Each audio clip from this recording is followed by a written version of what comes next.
Hello, welcome to Scary Thoughts, Horror, Philosophy, Culture. I'm Marc Kate. And I'm Chad Lott. This is episode 66. We're going to be talking about the Todd Phillips movie Joker from 2019. You can email us at whatthe@scarythoughts.org. And I would like to introduce you to our guest for this episode, Daniel Coffeen. Hi, Daniel. Hey. So Daniel actually named this podcast, and he was also a guest on our previous episode about Naked Lunch, episode 55. And you may also know him as the author of Reading the Way of Things Towards a New Technology of Making Sense, which is on Zero Books. Woohoo. And while we're talking about you, usually see if anybody's got anything to plug, and I think this would be a marvel opportunity for you to plug your Nietzsche course. Oh, yeah. I got a live Nietzsche course. I forgot about that. I forgot it's finally live at renegadeuniversity.com. It is last behind a paywall. You have to pay for the class, but I think it's a bargain. 2 hours of enticing, insightful, deliriously joyful lectures on the body of Nietzsche's work, from my perspective. It's good. It's fun. It's worth checking out. Yeah, there's a little snippet of it on YouTube, a sort of teaser, and it's really great. How much Nietzsche should one have read or come to your class with in That's advance? A good question. Yeah, you don't have to have read anything, actually. It's not like a super advanced philosophical class like that. I just don't believe in that, and it's not the ethos of either Renegade University or me or Nietzsche for that matter. I focus on pretty much 2 books in particular, 2 books and 1 essay.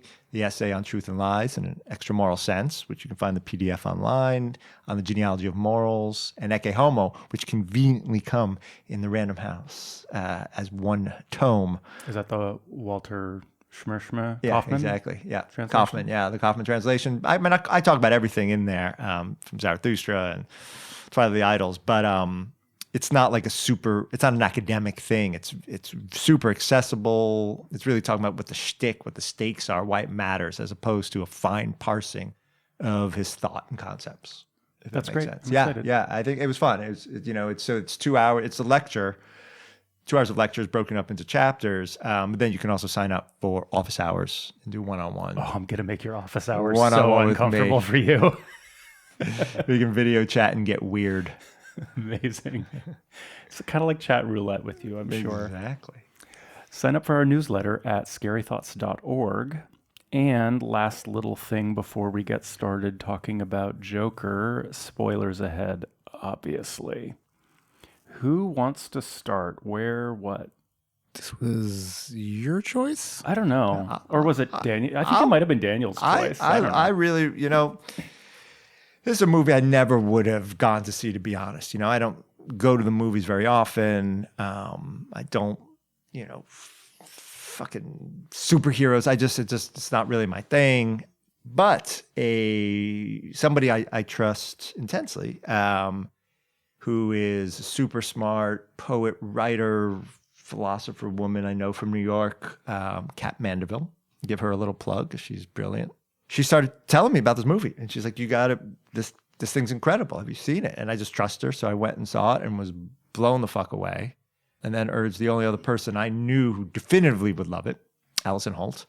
2 women, strongest, smartest women I know, who also went nuts for it. Made me see it again with her at the Grand Lake Theater in Oakland, the first time there.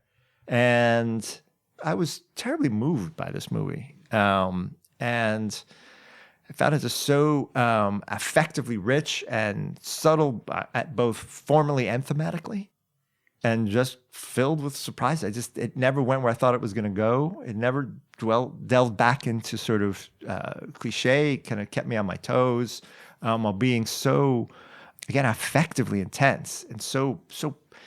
I've never seen an acting job, I don't think, like Joaquin Phoenix in this. And to me, he made De Niro look silly, I think, and that he was so physically present. He's such a physical actor.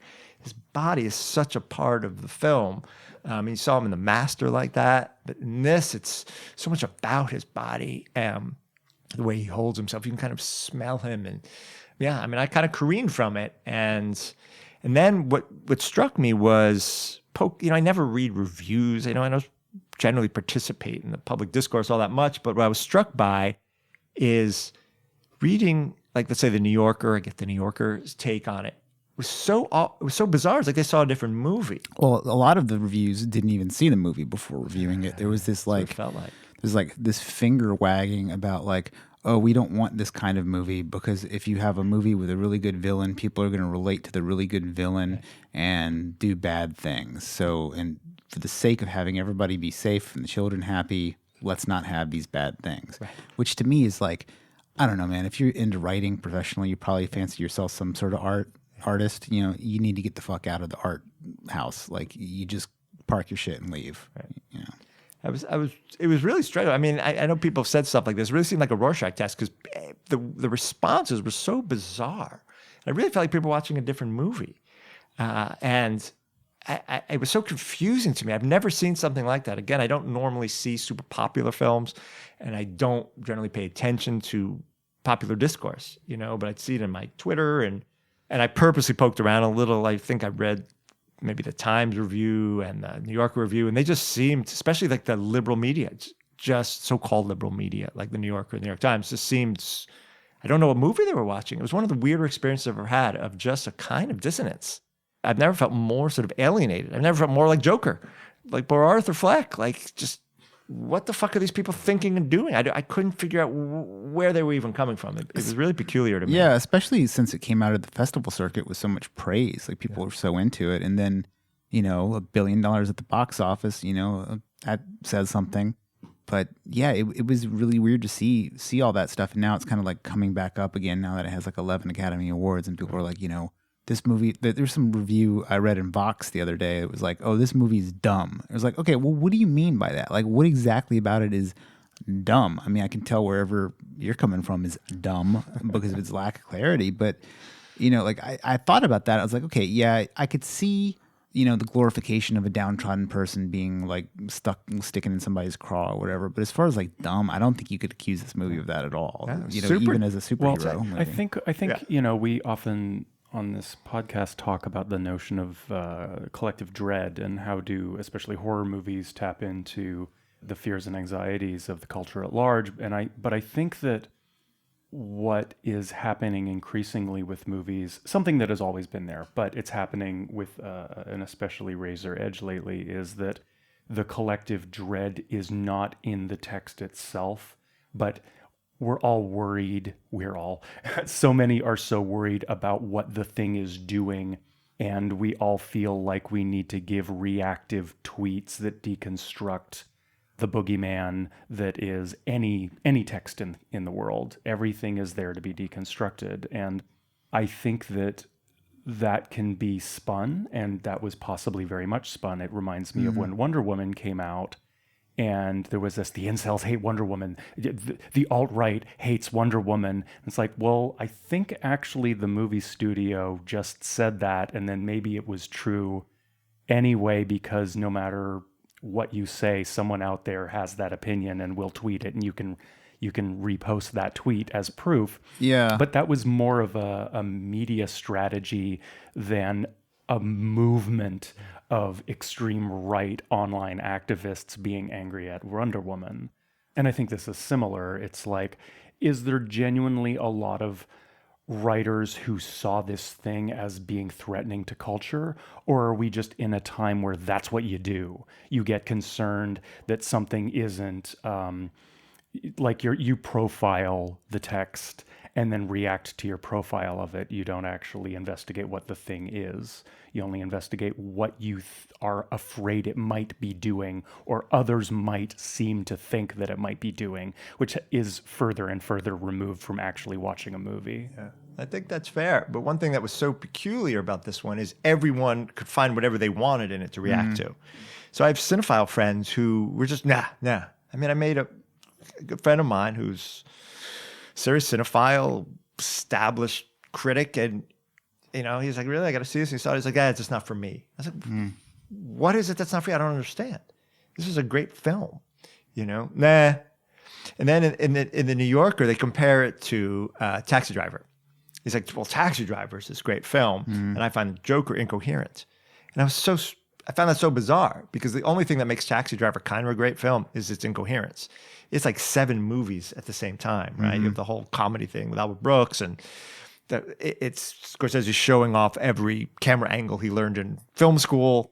It's a completely incoherent film. Yeah, and he's going through like so many different levels of society in that film that it gets super confusing. Whereas like in Joker, Arthur Fleck's always at the bottom. Like he's always in the same place. He's stable in his unstableness. And you're talking about incoherence with the fucking Joker, who's like an archetype of criminal insanity with a famously obscure origin story. Like this isn't even the origin story, and it's just a weird comment, like incoherence. And also, can't incoherence be enjoyable? I mean, have you never seen fucking Holy Mountain or whatever? It's actually a great freaking movie. But what's weird is I found the movie so unbelievably coherent, and it has this very clear position, and it's a surprising position. The movie opens, and it's pretty shocking. A beautiful first scene, right, with the smiling and this little tear and trying to pull his lips up and down. But then it cuts, and he's laughing, and that laugh. He comes in super tight on his face and he's laughing. And whenever someone's laughing, your first instinct is to kind of laugh with them. And then the laugh continues sort of uncomfortably, and you see him a few angles, and then all of a sudden it cuts back to you see the social worker, the black woman looking at him. And there's this sort of alienation. And it's the weirdest. I find that laugh in that moment the most rhetorically complex image I have ever seen in my life, definitely in cinema. How the hell are you supposed to feel? You want to laugh with him, but he's not laughing that way. It's not a mirthful laugh where you're laughing with him. He's in pain. He feels like he's choking to death. And I kept feeling for Joaquin Phoenix, the number of takes it must have had to do with all these scenes of laughing, and how uncomfortable that moment is. But he takes the laugh, and the particular laugh of the Joker. I picture Jack Nicholson, and it's this sort of the joy of your suffering, right? It's the pure laugh of resentment, right? And that's supposed to be the evil laugh, right? The laugh of the villain.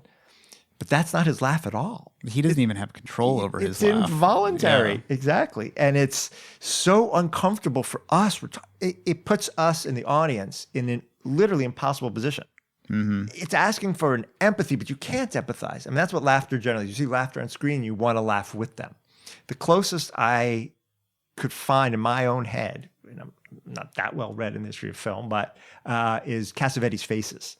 There's a ton of laughter, and there's this kind of incoherence around the laughter, and you're not asked to laugh along. It's not comedy. It's sort of this uncomfortable, bourgeois, husband and wife, and they're just laughing a lot, and everything's sort of falling apart for them. And the laughter is maniacal. And you're in this sort of uncomfortable position of watching this laughter, and you're sort of looking in. This was even stranger because you end up with this peculiar kind of sympathy, this empathy, but then this repulsion, there's literally nowhere to land, right? And one thing that I love about laughter in general is it's movement, it's displacement, right? Laughter is not the sure position for the most part, right? I mean, popular comedy likes to give you this very sure position of laughter. And those are the moments that are actually never that funny. That's why comedy is so hard to do, because comedy is unseating you. Laughter is literally kind of involuntary. It's this kind of out of controlness. It's kind of grotesque. Well, I think that what you're describing is also his entire character is predicated on that disruption, because his laughter is not a sincere laughter the way the three of us would laugh at anything, but also his desire to be a comedian is the exact same thing. What he wants to make the world smile or laugh, or I forget when he verbalizes what his reasons for wanting to do comedy are, but they're totally flaccid, typical, but you don't buy it for a second. There's no part of anything he does or says otherwise that indicates that he's the type of person who just wants to bring joy to the world. Oh, I don't think that's true. Because I feel this strongly. The moments of incredible grace in him are when he's a clown. So when he's in front of the kids. So we first see him, he's on the street, and he's quite graceful. And you notice whenever he's performing as his clown, and we'll have to talk about this because his name is Carnival, which is fucking incredible, right? And Carnival being the overturning of cultural order, right? And that's the birth of Carnival. And he has a sign that says, everything must go. Yeah. And it's upside down. I mean, that opening shot is just outrageously beautiful. He's actually super graceful. Yeah, he's good at his job. Yeah. And he wants to be recognized for being good at his job, but he's incapable of recognizing social cues correctly, which will always keep him apart. And he's also reading everybody's cues badly. Like, he'll never know. Like, comedy just can't work for him. It'll never work for him. I think part of my disagreement is also that you bring up his grace and his dance and his movement, but he does that alone as well. And I think that his being in his body is more libidinal than it is about creating connection. He doesn't create connections in this world. He is, I believe, far too alienated to want to be a comedian because he wants to connect with people. I think he is delusional and narcissistic, and so he wants the eyes at him, but I don't think he wants to be part of what causes that. I think he just wants it to happen. I do think there's a couple of things. One is his comedy is actually pretty funny, right? His stand-up is not terrible. That laughing when he first gets on stage is one of the more difficult moments, again, in cinema, where he just can't stop laughing. But then he tells the joke about, Mom, I don't really want to work. I want to be a comedian. It's not a bad joke, right? He's not totally unfunny, right? So it's not just the story of the bad comedian. We're not laughing at him in that sense. He's not a gifted comedian, but he is a gifted clown, right? I mean, when he's dancing in front of the kids, he is at the hospital. You know, he's a clown. He's good. And he all of a sudden finds a grace. He finds a moment. I think the question of him being looked at is really what the film's about. And I think you call it narcissism, but all he wants to do, and he says it in his notes, he says it over and over, he just wants to be seen. And it's a particular, this film sort of lodges a very particular critique of, for lack of a better word, I'll call it capitalism. We'll call it contemporary American culture. I don't know what the hell to call it. Because what's funny is that when he has this sort of rise and he incites this movement, and they all say, eat the rich, and they're revolting along economic lines. He never has an economic problem. He likes working. He does not feel exploited in his job at all. That is never a complaint he lodges for one fucking moment. He is dirt poor, and that is never his issue at all. Yeah, he just Murray wants even to be asks seen. him, right? Murray's like, what is this, something? He's like, no, I'm not into that politics stuff. Yeah, I'm not political. Yeah. And he loves his job. And he even tries to get the sign back. Like he doesn't want to be fired from his job, but he doesn't feel angry at his boss. He just wants to be seen.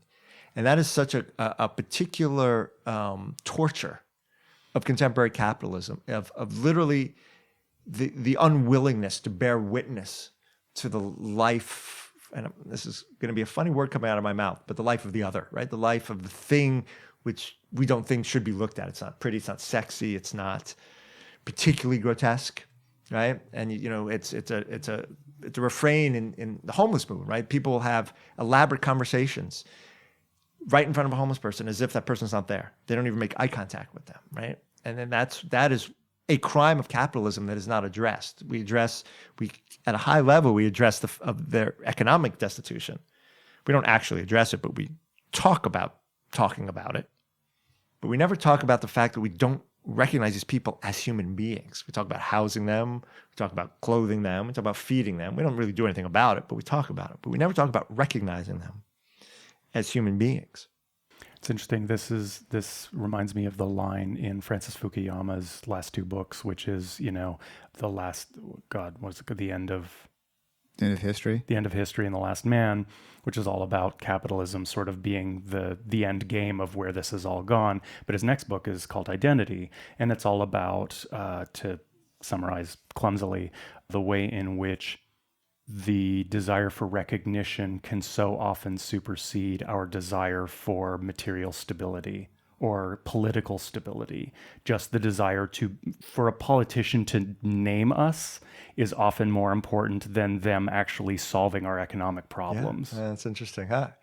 Yeah, which is exactly what you just described. Witness, just at the existential level, right? You've had this before, you know, a couple times in life. You walk in a room and you're sort of the outsider. People literally don't even look at you. You have no way into the conversation. There's no place made for you to participate as a life force in that space, and it's and if I can experience that, right? Poor Arthur Fleck, right? That's all he wants, right? And to me, the most unbelievably poignant scene in a way is when he finally addresses Master Wayne, whatever Bruce Wayne's father is, and Thomas Wayne, for the record. Thomas Wayne, thank you, right? And he says, "What do you want? You want money?"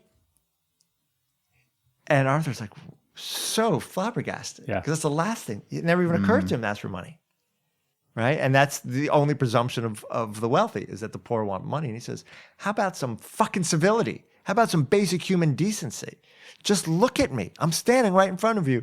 And Thomas Wayne punches him in the nose. Yeah, I mean, it's even worse in Gotham City because the Wayne family is they're basically like feudal lords. I mean, like Batman is literally the Dark Knight, and you know, the citizens of Gotham are pretty much serfs. You know, they don't really, like, they're just always under like the sodium glare of these grimy lights, and that's how it's always been in the comics. Yeah. And then the kind of source material for this, the source idea is from a comic called The Killing Joke that Alan Moore wrote. And, you know, in it, Gotham is as shitty as it's ever been, except for it's like the 40s or the 50s or whatever. But I was thinking about how the film plays a little bit with like the Waynes as the villains. And, you know, like Thomas Wayne kicks things off by calling everyone clowns. And Arthur Fleck just happens to be a clown. And he just happens to be in what I think is a totally justified self-defense act of like killing the three guys. Like they are trying to hurt him.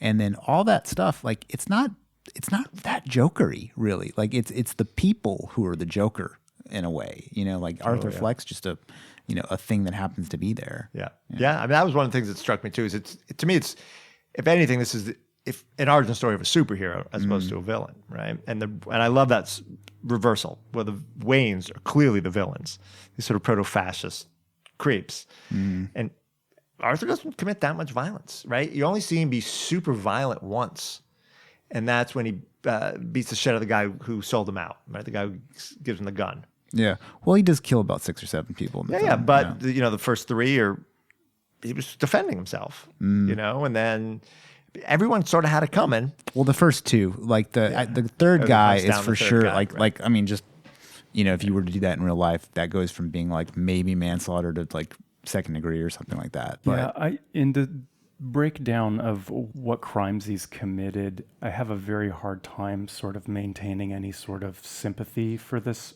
poor guy, because when he goes Bernard Getz in the subway, that is overkill, overreaction to a legitimate conflict.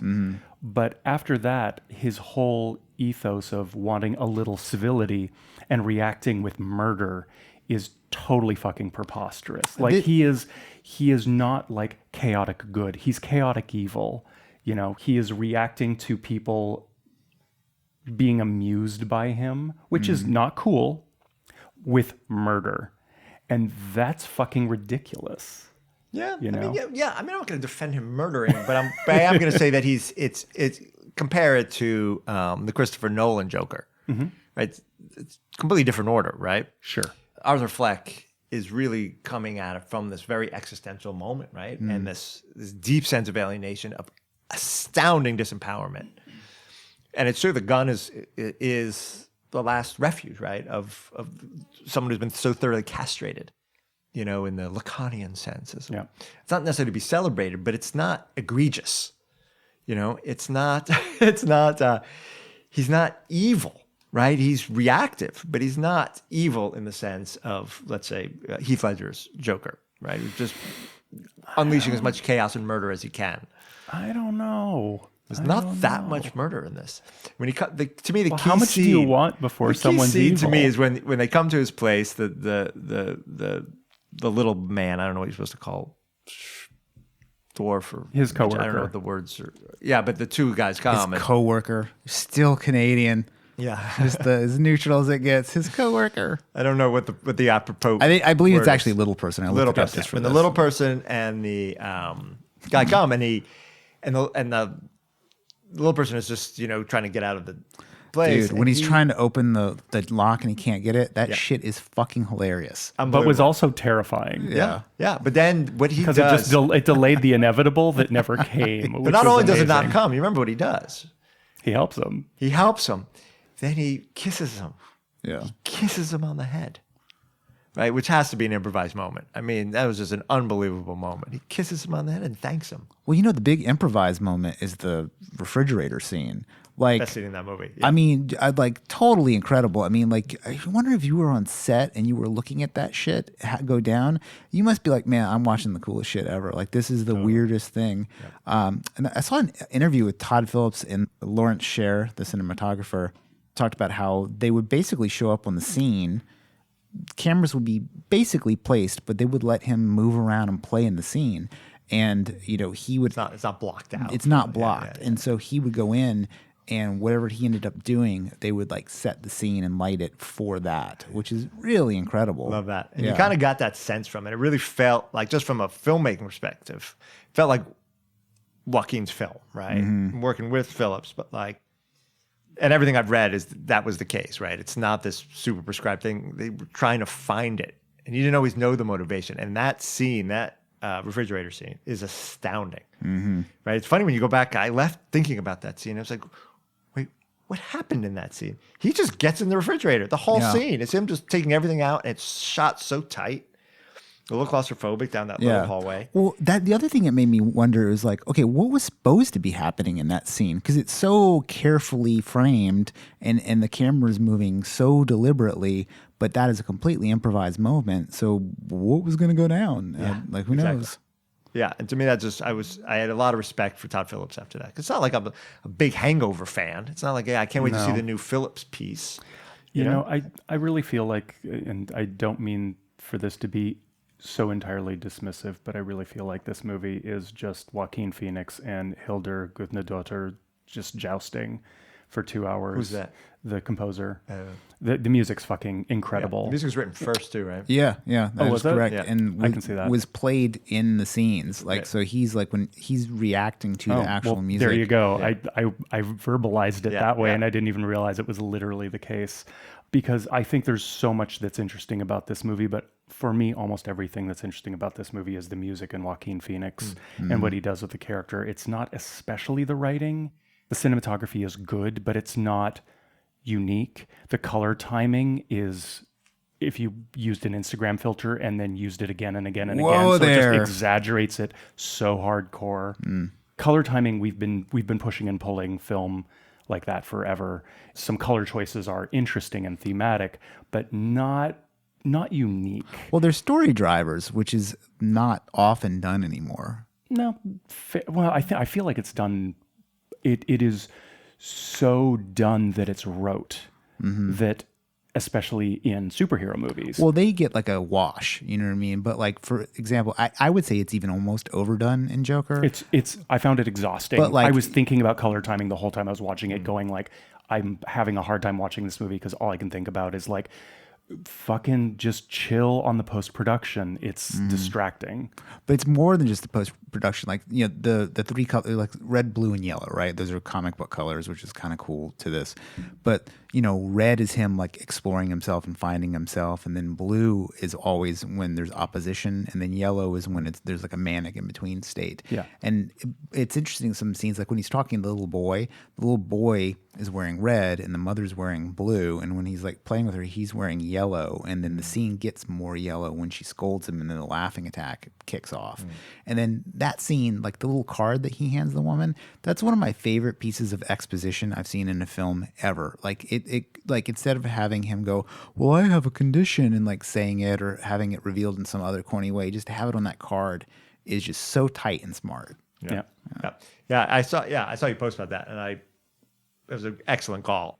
It's such a great way he figures in the social, right? It's not a moment where he can't stop and explain himself. That's part of the thing. And it is on this card that's not in his own handwriting. Yeah. Right? So some other voice needs to speak with him. It's got multiple fonts. It's like all bad. It says kindly return. Like, it's just really... It's like a complicated moment. It's like an overseas copywriter wrote it. It has that feel to it. It's sort of the opposite of the American Psycho cards. Oh, exactly. That's a great call. Yeah. So, do you guys look at the way in which this movie derives from Killing Joke, King of Comedy, Taxi Driver, as being sort of intertextual or homage?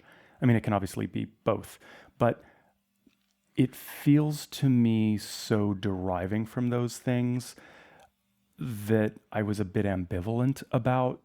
I feel like we're still in this moment of like getting excited when we recognize our heroes being a film we saw 30 years ago, being somehow referenced or represented in a newer work. And I feel like that technique is still working on me, but I get even more suspicious of it every time I see it. And so, to be fair, Taxi Driver was a long fucking time ago, but the difference between it being intertextual is unclear. Yeah, like with superhero movies in general, there's all this intertextuality, and that's part of the Easter egg hunt. But here it feels more homage, but maybe it actually is sort of giant Easter eggs laying about the whole film. Well, I wouldn't characterize what goes on in the Marvel Cinematic Universe as intertextual. It's really like they're not reaching out to any other properties explaining stuff. It's referencing this gigantic basket of arcana and mythology that is like it's just been developed for like the last 60 years or whatever. Yeah. And I used to never be much of a DC fan. I was always kind of more of a Marvel person who just, I ran into the X-Men first. Yep. But I've lately really started to enjoy what DC does with Batman and Superman, because they're far more like archetypes than some of the other superheroes, and their stories are very, they're basically gods. And, Grant Morrison writes really intelligently about that in Super Gods. But like one of the cool things about a character like the Joker is it's constantly reinterpreted the way that people play Hamlet in different ways. Like, you got inner city Hamlet or, space Hamlet. And I think that's like a different type of intertextuality, like, because like it's so different within the franchise. And those franchises are so influenced by outside stuff. Like, what's going on in DC right now is super wild with the Batman stuff. Yeah. That's good. I mean, I feel like when he's referencing Taxi Driver and King of Comedy in particular, rather most conspicuously in a way, it is, I think, sort of like you're saying, Chad, that it's not just that he's paying homage. There's a little bit of that, of just the little wink on the side of I've seen some movies, okay. But it's these portrayals that are strong portrayals in the history of film of these sort of characters. And he's saying, I'm offering a different reading. Like you're saying, of a different Hamlet. Here's a different reading of the guy we've neglected, right? So if you look at Travis Bickle, who's, has this whiff of morality about him. He's on the fringe, but he invokes so much morality. He's going to clean the streets. He's going to, protect the whores. He's none of that here. Zero, right? There's no ressentiment in Arthur Fleck. Yeah. I mean, it's conspicuous, right? And same with whoever I don't remember the name of the character of De Niro in King of Comedy. But those characters are filled with resentment. He's not. He's so sincere when he's on stage. He really is filled with good intention. He is really an affirmative character. And to me, it is this radical, different interpretation, this sort of supersession. And so for me, when he's quoting all these other movies, that's what he's doing. He's saying, yeah, all these other guys exist. Watch what I'm going to do with it. Like Olivier playing Hamlet, right? Watch what I'm going to do. Or Schofield playing Lear, in that great Peter Brooks movie, right? Like, I'm going to play this Lear so differently. So here's Todd Phillips and Joaquin saying, listen, I'm going to play this character that you think you've seen before. I'm going to do him differently. He's not resentful. One thing I really appreciated about the way in which the choice to set it in, 81? Where is it? 1981. 81, yeah.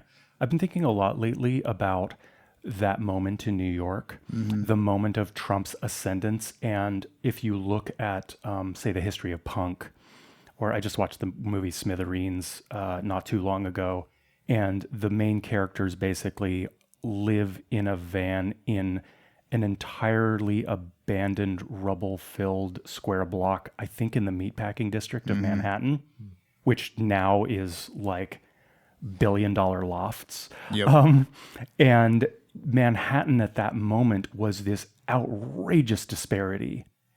And I really feel like we are right around there in San Francisco at the moment, where we've got these Tesla driving billionaires waiting in line for brunch and stepping over this increasingly total fucking manic chaos of homelessness and mental illness and addiction. And it just seems the same. And it seems like it's going to get worse and become increasingly like Manhattan was in the early 80s. And I feel like this movie is sort of capturing that disparity now by referencing it. Yeah. Yeah.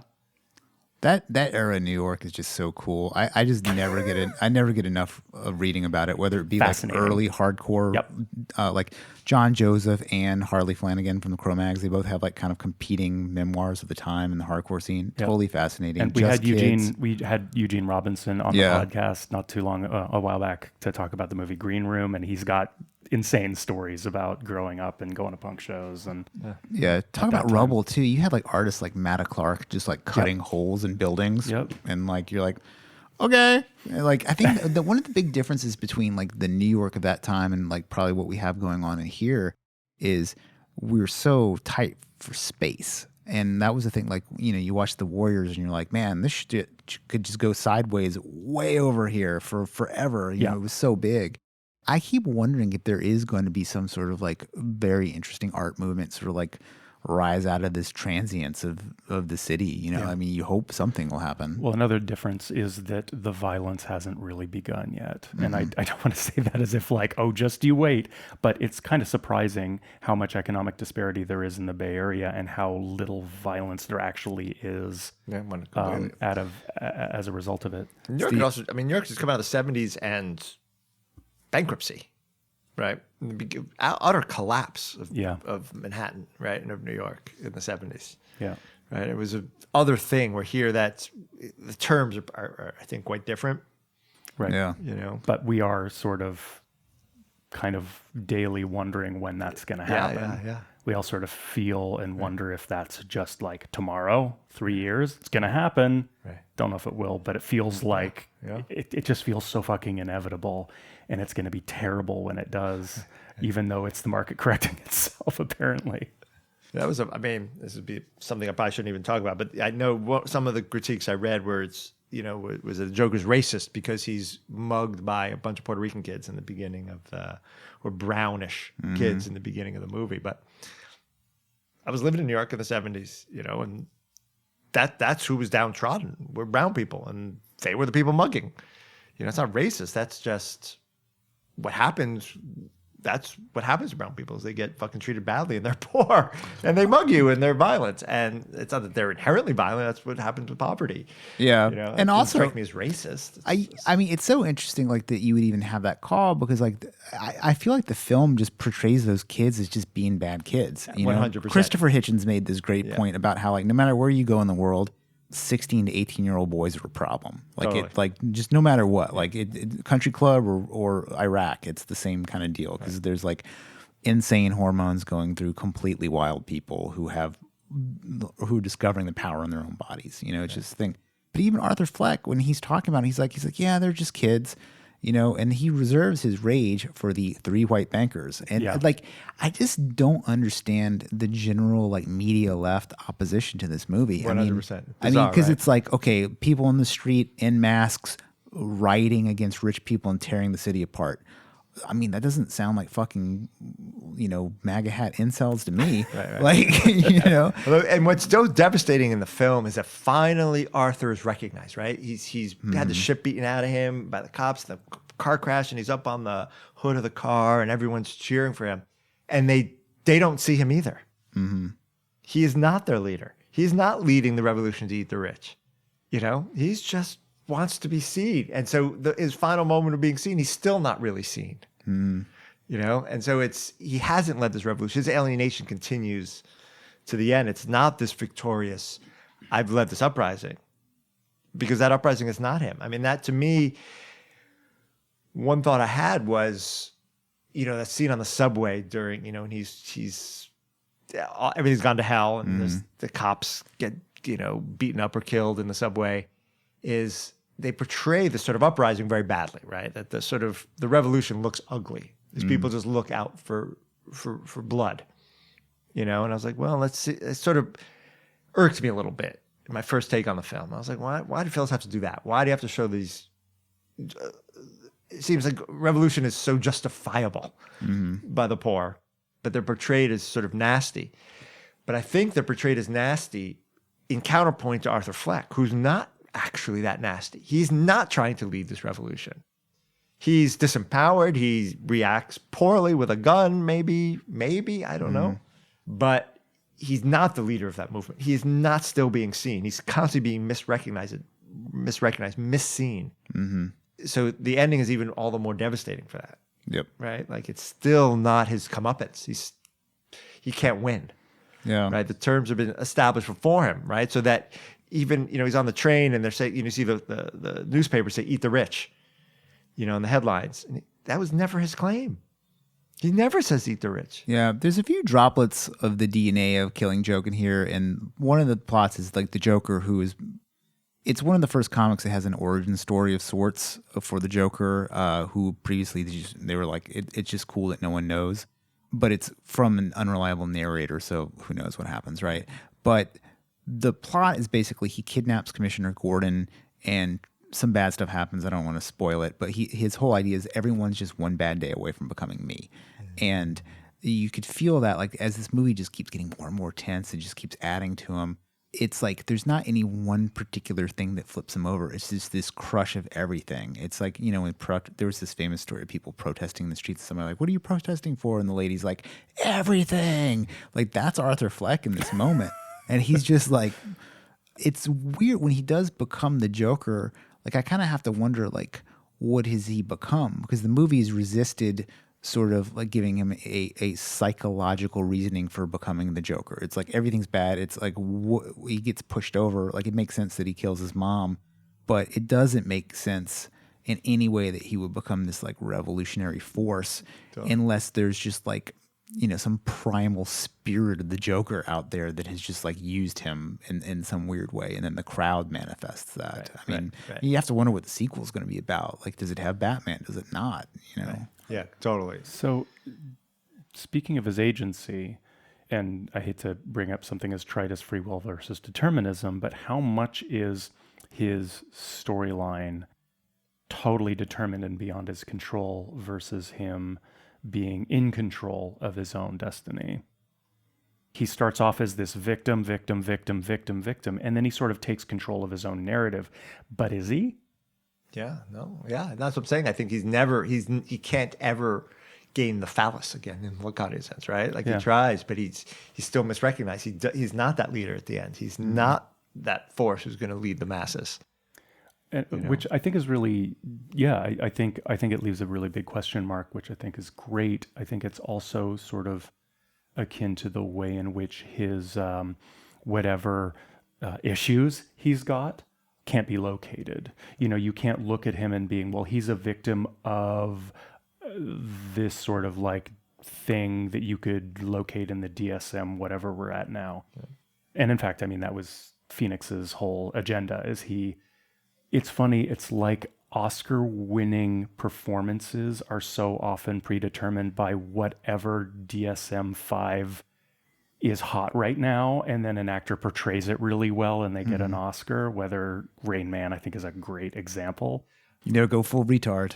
Right, exactly. Totally. That's one of the best movies in the last so 20 good. years. So good. That's it. But in this one, I love that Joaquin Phoenix was very intent on going like, no, Joker is not traceable. Right. You can't psychoanalyze him. You can't figure out what's going on in his head. He's outside of that. And that makes him even kind of scarier, more dangerous, more chaotic. He sort of escapes like an off-the-shelf pathology. That's it. Like exactly. He like what happens to him or where he becomes, it's just singular. You can't say, well, he was mad at his mom, therefore he became a criminal. Like he doesn't really become a criminal. It's a pretty classic lack of a father, right? It's a straight up sort of Oedipal. Like when he's talking to Murray, he's like, I wish I had a son like you. Yeah, exactly. You can't get any more explicit than that. Exactly. And then he goes to Thomas Wayne. Wayne, right. What do you think about... And the refrigerator as a womb. Oh, totally. Right, I like mean, a cold womb, like his mother's cold womb. I exactly. mean, like it's really on the nose there. One thing I liked with the mother, what's Frances McDermott? Conroy. Yeah, Frances Conroy, yeah. She's just born to play a terrible mother. Like, I mean, she's so good at it in this and also in 6 Feet Under. Yeah. I mean, she's just great at it. I love that she introduces a little bit of a more unreliability when she's like, he's very powerful. He changed those papers to, make it look like you were adopted. And you're like, it's totally fucking possible. It's like the scene in The Witch when the little boy actually has the apple come out of his mouth, but it's just small enough to actually have been in his mouth just anyway. Like I love that that small touch like destabilizes the already destabilized perspective. That's another great sort of, aspect that pervades the film, which is it's all from Joker's perspective. There's not one shot that's not. And he's not exactly the most reliable character. And you get down to that very last scene where he's in the institution. You don't know how he got there. You don't know where that is in the narrative. He's up on the roof of the cop car. Yep. And then next thing you know, he's in this institution. Is he telling the story about what happened? Is all movie the story from his perspective? Yeah. We know he's not reliable because sometimes you see things that aren't there. Yeah, his whole narrative with Sophie, the woman down the hall, is completely fabricated. And it's so touching, right? He just... What? His scenes with her where he imagines her, when he's with her, she's just rubbing his back. Yeah, they're watching very some comedy chaste together. It's always very chaste. Yeah, and very loving, very nurturing. It's very sweet. And they all happen, like, this is something I had wanted to talk about, was the notes that he's taking when he goes to see the comedian. One of the things that's so fucking funny is how off they are. He's not really talking about, like, what's actually working or the craft or, like, the jokes. Like, his notes are like, wear a suit, ? Slick back hair, ? Sexy jokes, always get a laugh. And so, and at that point, you're like, okay, well, he's just written down the persona that he goes forward with. And then, there's weird, like real subtle cues. I think that if you were trying to be detective-ish about it, whenever his hair slicked back, he's in like sexy mode. And so like that's when things are going well with the girl. And when he's just got like the floppy bangs in his face, it's all bad. Like when it kind of goes more sad He-Man. I disagree. I see what you're saying about characterizing his interactions with Sophie, at least in his head, as being somehow touching and probably indicates something that he wants for himself. But I can't help but view it as being, watching this movie, where are the women? All the women are sort of ineffectual and get in the way. And his relationship to her is a fabrication that is on his terms of what he needs from a woman in actually an essentially disposable way, because he pretty much only deals with men. And in this movie, the only people who have any consequential actions are men. His mother is just a total misleading. She's an impediment to his becoming. And Sophie basically doesn't exist. She's totally a fabrication in his head. So this is just sort of like a male fantasy as far as his relationship, as far as women's depiction in this universe is concerned. Yeah, man, it's a movie. It's very much. The whole thing. Very, people. Which had never occurred to me. I didn't realize that some people thought he had killed Sophie and his daughter. Wow! When he goes to their apartment, yeah. Ouch. Yeah, it had never even occurred to me. When she looks at him, she's like, "Get out!" And you realize the whole thing, that he'd never had a relationship with her. Yeah, and that's what I thought that whole scene was. But I didn't realize that there was this whole thing. And I guess they had actually shot a scene where it cuts and she is seeing him on TV. And they cut that because that would have been the only scene not shot from his perspective. Interesting. And so the whole movie's from his perspective. It's a male character. Yeah. Of course it's going to be his. Yeah. The difference for me is grotesque masculine views on women versus they're very sweet. It's just, what heterosexual male doesn't want a woman just to rub his back and tell him your mom's dying? This is terrible. That's just a sweet moment. I don't have a problem. Or come watch me do comedy. Watch me when I'm strong and good and funny. And it was beautiful to me. And what I like that, when he comes, to me, it was hilarious when he comes after, he has his first kill and he like makes love to her. He walks in the door and his vision of himself as this sort of proud man. And I'm watching the movie. I'm like, really? this woman is going to be interested in him. Totally. And I was like, and I love that they turned that on its head. Sure. You know, this is a great moment of like, And, you know, his scenes with her are as deranged as his scenes with Robert De Niro when he's in fantasy mode. They're just these pathetic, hyper versions of reality. Yeah. You know, I mean, they are very sweet, but they're also very pathetic because you know, because like you're feeling, you're like, this guy gets this girl. Like you are in judgment of Arthur Fleck in that moment, and like your disbelief in that his ability to have that basically like makes you complicit in the kind of just in you know in the kind of like erasing of him. That's a great call. You're right. And when his whole fantasy when he's the other dramatic fantasy he's on the show with De Niro when he's watching it with his mom, exactly. And it's just a sweet man, like his dad is loving. It's just very similar to his fantasy with Sophie. You're right. And our judging of him, you're right, makes us complicit. Yeah, that's a good call. And I think that's what this movie. I mean, it's in a way it's a very simple moral. Which is, there are people who just can't make it in America based on being self-made. What some people just can't make it. Yeah, some people will never make it. They're never going to make it. It doesn't make a difference whether they're anything about their circumstance. They're just not going to cut it. They're just, some of us are just like that. I mean, the fact is, I've made it, and I'm still in meetings, and I think I'm going to come unraveled. I sometimes think I'm sitting and leading a client workshop. What happens if I just start shitting myself and babbling and going goo goo goo goo? I feel on the brink of madness all the time. Especially like the kind of work we do. Like you and I are both. I mean, I don't say you're a copywriter, but basically in the you know creating language for companies for money, right? Yep. Like there's a constant fear that you're going to age the fuck out, or people aren't going to care, or like the whole society's going to dry up, and you're not going to have money. We're going to be too weird. Yeah, I mean, that's the other thing is like, you got to be creative, but not off-putting. Not that creative. Yeah, I mean, which is like the Joker's dilemma in this really is like, you know, all of his notebooks, especially when she's like, here, you know, here's an outlet for you. And he goes for it. And like, he does it, like, it's basically the fucking artist way, you know, for the DC universe. And like, she looks at it and she's like disturbed by it. And he's like, ta-da! You know, it's pretty much like, it's almost like the I mean, we always talk about this, but it's almost like this Aristocrats moment. It's like, what do you call it? Psychotherapy. Like, I don't know. That's great. Yeah.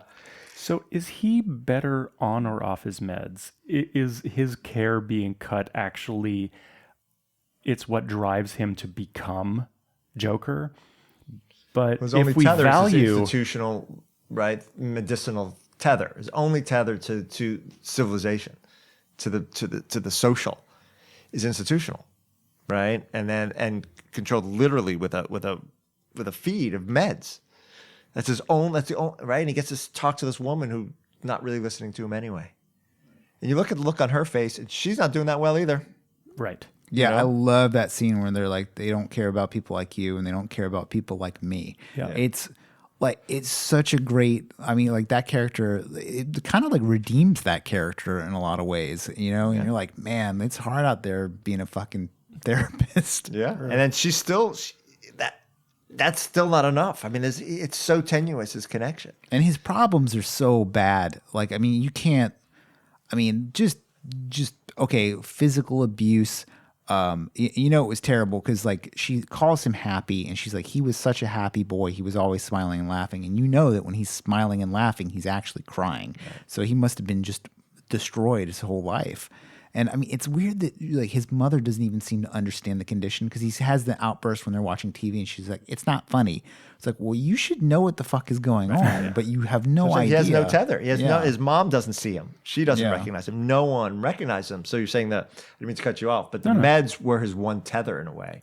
But just the social. But was that good or bad? So, you know, if we think of this as, obviously this is not a hero's journey. This is a very broken interpretation of what that might mean. But if we think of that sort of trajectory of, we'll go back to Nietzsche and talk about becoming, but were the meds keeping him from becoming? And it's the accident of the government, of the institutions failing him that allow him to manifest himself, or is it no, this is a failure, and his becoming is a failure, him failing himself? I don't think it's a question of the medication per se or anything like that. I think it's a question again of somebody bearing witness, right? You got a prescription, your name's on it. You go to the You go to the pharmacy, they look at you, you give them money, you get your thing, you feel cared for, however tangentially, however falsely. At least there's some sense of a bearing witness. Yeah. I tried living in Europe after college, and this isn't really comparable, but I was all alone. I had no friends. I didn't talk to anyone all day long ever. And I was flat fucking broke, but I would take a few francs and I would go buy a loaf of bread. And that was my one thing I would do like every 3 days. So I had some social contact, and I'm well adjusted, fancy middle-class boy. But my point being that these little moments of transaction at least make you feel literally part of an economy, rather social, economic, right? It's part of a system of exchange. The minute he's cut off from that, there's no one to bear. He doesn't exist. No one will even literally look at him. Yeah. I don't know if that quite answers where you're going for, but I think it's not that he becomes that, but that's when you're rendered invisible. Yeah. What do you do? I mean, I know personally I would probably rather be a super villain than a loser. And so I'm going to answer your question and say off the drugs is better. Right.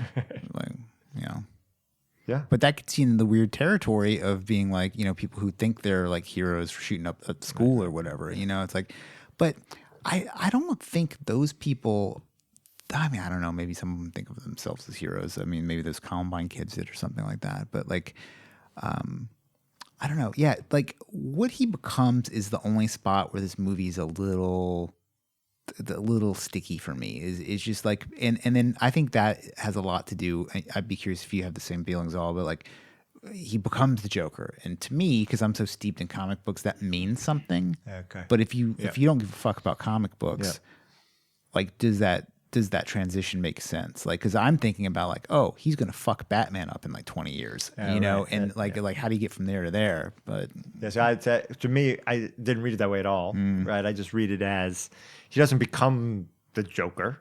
He's always Joker, right? He's always this guy sort of on the fringe. He has this one moment of affirmation where he kills De Niro, and that's really his truly only moment of just he knows what he's gonna do. And when he comes out on that stage, he's just gorgeous, right? As an aside, Joaquin Phoenix can fucking dance. Right? He just moves. He's like full on, like he's Juggalo Nick Cave, man. Yeah. It's like amazing. That's hilarious. Yeah. But he can move and he looks good and he comes out and that whole sequence, and then just for me, the result on the audience for me is incredibly satisfying, when he finally just puts, shoots De Niro on the head. Right. And it's sort of this fantasy, I think, of a fair number of us, of the fucking bullshit of the world. And I can't help but think of Joaquin Phoenix on Letterman when he was doing his whole rap persona. You know what I'm talking about? Yeah. And he shows up on Letterman with his big beard, and Letterman keeps trying to engage him, and he won't respond. He just sits there. And De Niro just is super like hawkish, just sort of mocking Joaquin. And to me, it was one of these great moments just of sort of jamming the circuits of popular discourse, right? He won't just play along as the movie star, and he might have been, pulling one also, but it doesn't really make a difference because Letterman's not in on the joke, and to me that it echoes. Do you know what I'm talking about? This moment on Letterman, yeah. Oh yeah. To me, that sort of false, hawkish, institutionalized. I don't know what to call it. I love when he says, Arthur Fleck is like, Murray, people, they're just so awful. Everyone's so awful. It's such a great word, right? They're not exploitive. They're just awful. And Letterman in that, I'm a big fan of David Letterman, but he was fucking awful to Joaquin Phoenix, live on TV. And the fact is, De Niro's he's awful. That character is awful. As a side note, De Niro did a terrible job. Right, I think the guy's just lost it completely. Between that and The Irishman, the guy can't fucking act for his life anymore. Should not be allowed on the big screen. We're on the wrong side of analyze this culturally. Yeah, exactly. I mean, it's like he just can't go back. He was fantastic, but that sense of menace, that sense of power, everything is just gone from him. I would have rather seen, instead of seeing Marc Maron as the sidekick, I would have rather seen Marc Maron as the host. Totally. I think that would have been a way better call. Job, it would have been so much more interesting. Yeah, I agree with especially with his connection to being a comedian, and But the whole sequence of the whole shooting in the head, like host thing, it kind of reminds me a little bit of that Bill Hicks joke about Jay Leno blowing his own brains out. It's like, basically he's like talking to Joey Lawrence Adams, and he's like, hey, you like girls? He's like, yeah. He's like asking all this dumb shit, and eventually it ends up with like Jay Leno shooting himself in the fucking head. And he's like, I used to be funny, man. And he kills himself, but the punchline is his brains form the NBC peacock. Like it, like I mean, Oh my God. yeah. But it just really like. Yeah, the character is awful. The character should kill himself because he's so fucking awful. But it takes, like somebody's got to sharpen the guillotines, man. Somebody has to do it. It does make me wish, like, I think the Marc Maron call is great because I wish that character had a little more, because the De Niro version of Murray, he's just awful. And also, like, it's a very uneven performance because when he's in the room, another part of the movie that bothered me is when he's talking to Arthur Fleck, when he says, call me Joker, he's kind of like trying to give him good advice. So it's like, okay, are you no longer this asshole? Like you're rooting for this like comedian. It's like, what's going on here? I agree. It was incoherent. Totally, I agree. It was not. Totally that's why I wish they had Marc Maron. Yeah, he's the worst. Yeah, De Niro is the worst part of this movie. 100%. Which is weird because he's the best part of Taxi Driver. Yeah. And King of Comedy. Yeah. Like it's sort of, he was fantastic, but you're right. He had to be the wrong in side it in a way. That's exactly. Yeah. Something else I was thinking of is that we were talking about archetypes earlier, but Fleck is the fool in the Tarot sense. Like he's the buffoon, and in the Tarot, the fool is a really powerful card. He's unaware of where he's going, and he, the archetype of the fool, but he's the everyman and he's the protagonist in the deck. And he's also neither major nor minor arcana. So he inhabits this pivotal position in the deck, and I think that is mirrored in this movie. This sort of non-space, this non-person that is, quote, everyman. Yeah, I like that. But I think that's really good because that's sort of his position in the social, right? He's a no place, right? And I know in our quick email exchange about this, but I got turned on through Kat Mandeville, through this contemporary philosopher, Brock Ettinger, who talks about this sort of witnessing or witnessing, right? This just bearing witness, just being present to the world, to others, right? Not as a person necessarily, but as the social. Right? And the loss of that and the cost of that. And again, what I come back to in this film is it's a great, I think, kind of surprising critique of capitalism. Right, that we don't tend to that much, right? It's so easy to talk about policy, and we so much come out of Marx. And it's funny because Marx talks about alienation, but we think about alienation really as almost spatial from capital, when it's really existential. Yeah, right. I mean, he's truly alienated. Yeah, it's something that's missing, I think, from a lot of like capitalist critique or even defenses is, like, oh, there's all this like, oh, capitalism's good because the invisible hand raises everybody up, blah, blah, blah. Or, like the workers need to take it back. Like no one ever says people are fucking miserable. Like that never gets brought up. It's like, why is this bad? Because people are miserable. Exactly. Like, and that's enough. Yep. Like in this movie, it just shows all that misery. Exactly. And I love that. It's an affective critique of capitalism. And it's so refreshing, right? Because at some point, the economic stuff, we all know it. And at some point, it gets so complicated because the terms of, we're not really an industrial economy. And so means of production get so complicated. We have the means of production right here, don't we? I think sort of, right? I mean, it gets very, very complicated. And no one really wanted to be a factory worker no matter how many songs were written, exactly. Exactly. But we don't really talk about the affect, despite this phrase alienation, which we all know, but we don't really think about. People are fucking miserable. And what happens when you just can't make it? They don't even want to look at you. You're not even considered anything. And what choice do you have besides the gun? Well, Twitter. Thank you. Your blue check mark of rage. Fire that shit up. Well, blue check mark of rage. It's going to be my new Twitter handle. I mean, if living is a miserable proposition and just shooting is the solution to that alienation of the social. So the other way to go, and of course, every movie, you could take any movie or any plot or any narrative ever and just say, well, if people really just found and realized they were enough for this world and found their sort of Buddhist fullness in life, there'd be no drama, right? That's what's conspicuous about Buddhism. There's no drama. right? Which is fantastic about it, right? And in fact, I look forward to a sort of Buddhist aesthetics in a sense, right? It's very simple and banal, but I love the idea of a 7-hour film. Nothing happens. I think Linklater plays with that a little bit. I don't know if you saw Everybody Wants Some.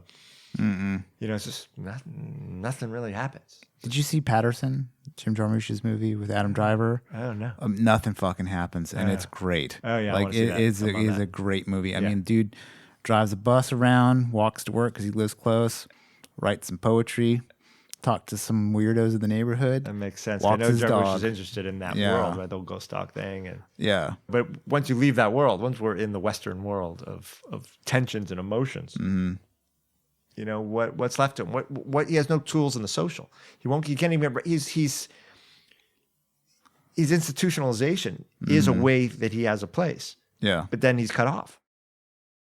What's left for him? There's literally no way to be recognized. No one's going to look at him. No one's going to pay him. No one's going to fuck him. No one's going to rub his back. No one's going to talk to him. Well, I think that is the way in which a comparison between Joker's narrative and internet trolls is a legitimate one. Trolls? Oh. Trolls are whoever the fuck they are. Yeah. But this legitimate concern of a lot of disenfranchised men who had a place in the world and are now out of work and addicted to pills and got nothing to do but play video games and rage online is a very real increasing percentage of the American population. Yeah. And Joker... Keep it just to men, but yeah. But different tools. You have different tools at your disposal. Well, I'm thinking of the place. I'm thinking of place. The way in which women have inhabited place in America versus the way men have inhabited place, and the way unemployment can affect each psychologically is manifesting in a very different way. Yeah. Angry men with nothing to do all day are manifesting very differently than angry women with nothing to do all day. It's also the flip side of the gaze, right? Which is, women are looked at when you're a guy at some point. When you don't have money, you got nothing to offer, right? You're not even looked at. You literally pass by the gaze, you become invisible. Well, women of a certain age. Now with these abs, you don't. Women after a certain age become part of that. Absolutely, 100%. Yeah. But it's just a unique thing. I mean, it's not a competition to see who's suffering more. Under the terms of patriarchy, everybody suffers. That's sort of the terms of it, right? Yeah. But in different ways. And this film is he is obviously male, but it doesn't seem. I mean, it is distinctly male for sure, but that doesn't seem to negate its import or its power, right? That would be a strange move, right? Speaking a little bit more about trolldom, this is something I got from Chad. Did you send me a link to the Fundamentalist podcast? Yeah. They talked about something really interesting about defeating the Joker and whether we think of him as something that needs to be defeated in this movie or in the greater DC universe, I think is secondary to this point, which is that the only way to defeat the Joker is to not engage. Mm-hmm. Like Joker feeds off of, he holds up a mirror to your worst self, and if you lash out, he wins, and that's how trolls work. Trolls don't exist if you ignore them. Trolls are completely ineffectual unless you engage with them. And actually, even this instance of Joker is very similar. If Robert De Niro's character just had nothing to do with them, Joker would not exist. Right. Joker's whole line is about people reaching out to him or in a negative way. It works more in other manifestations of Joker. I'm not totally sure Fleck would be a troll, right? Because he's so... Oh, I'm sorry. I'm not saying he's a troll. I'm saying it's a similar thing where engagement fuels castrated, so right. Yeah. You fuel him by engaging. Right. Yeah, absolutely. I mean, I found the movie just terribly effective. Effective. Well, it has so much going for it that's solid. Like Joaquin Phoenix performance is great.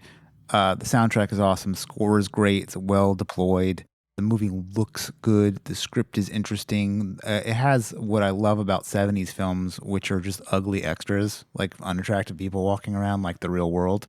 Yeah, and like all those parts add up to a really effective movie. I mean, at the very least, it should be like people should think it was okay. Like the people who just completely dismiss it or hate it. It's bizarre, right? The biggest tragedy is like, not the biggest tragedy, but this is the worst thing ever. Is like people who might not have connected with this movie because they thought it was a superhero movie. Right. Like that's like such a bummer. But it's also like you've just had 30 pretty shitty superhero movies. I wouldn't have gotten like, to see it for that reason. Yeah. I mean, I tried to watch some of those Marvel movies.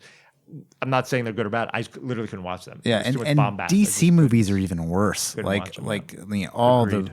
they're the worst. I mean, it's crazy. I mean, like at least Marvel's got a like, you know, a spit shine product that is kind of like a thrill ride that's fun and interesting, especially if you've engaged with it. Or at least they're funny. They're funny. Yeah, So, I mean, the funny ones are very funny. yeah, I mean, Thor Ragnarok, I still Hilarious. maintain is a great movie. Taika Waititi is just a great comedy director. I wonder like where this will fit in like DC's development going forward. Like, you know, it made $1 billion, so there's a sequel. Joaquin Phoenix is connected to it. I mean, to me, what would be interesting is like if the Joker was a different person in the movie, and you're like, well, what the fuck happened? Was he the Joker? Well, there's that whole dimension to the weirdness of that movie in general, which is, again, I began to talk about before I got sidetracked myself, which is we don't know what actually happened in this movie. Yeah. Talk about an unreliable narrator. He narrates the whole thing, and we have actually no idea what happened. So he's that final scene when he's running down the hall. There's blood tracks. They're chasing him. It's almost Charlie Chaplin-esque, right? He runs one side of the hall, completely Charlie and Chaplin, then runs the other side. Yeah. And we didn't even talk about that fantastic scene Yeah, in the yeah. theater. Yeah. Did it happen? Did any of this even happen? Yeah. We have no idea, you know, and I love that aspect of it. I love the whole thing as a kind of delirium, you know.